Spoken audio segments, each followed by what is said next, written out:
कभी आपने सोचा है कि आखिर क्यों माता सीता को गर्भावस्था में ही राम से दूर होना पड़ा? क्या यह सिर्फ एक निर्णय था या इसके पीछे छुपा था कोई श्राप?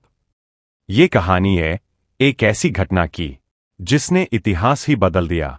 एक दिन की बात है जब माता सीता महल के बगीचे में बैठी थीं। चारों ओर शांति थी, फूलों की खुशबू थी और हल्की हवा बह रही थी। तभी उनकी नजर दो सुंदर तोतों पर पड़ी जो पेड़ की डाल पर बैठकर कुछ बात कर रहे थे। माता सीता ने ध्यान से सुना तो वे तोते रामायण की कथा सुना रहे थे।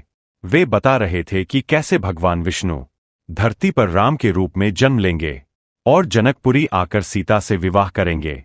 यह सुनकर माता सीता को आश्चर्य हुआ और उन्होंने उन दोनों तोतों को पकड़ लिया। लेकिन उनमें से मादा तोता गर्भवती थी। वह रोते हुए बार बार विनती करने लगी, हे माता, मुझे जाने दीजिए, मैं अपने पति से दूर नहीं रह सकती।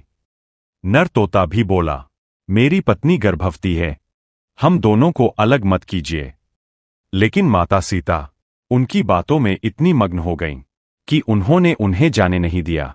समय बीतता गया और मादा तोता का दुख बढ़ता गया।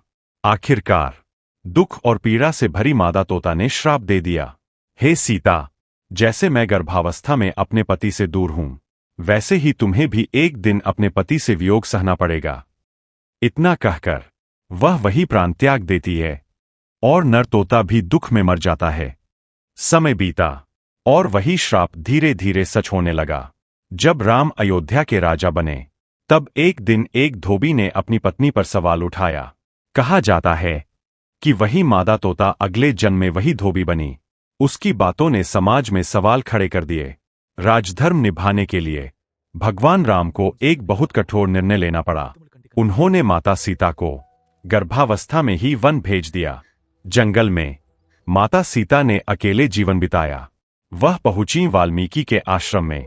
वहीं उन्होंने अपने दो पुत्रों लव और कुश को जन्म दिया और अकेले ही उनका पालन पोषण किया। यह कहानी सिर्फ एक श्राप की नहीं है, यह कहानी है कर्म, त्याग और धर्म की, जहां एक छोटी सी गलती पूरी जिंदगी बदल देती है।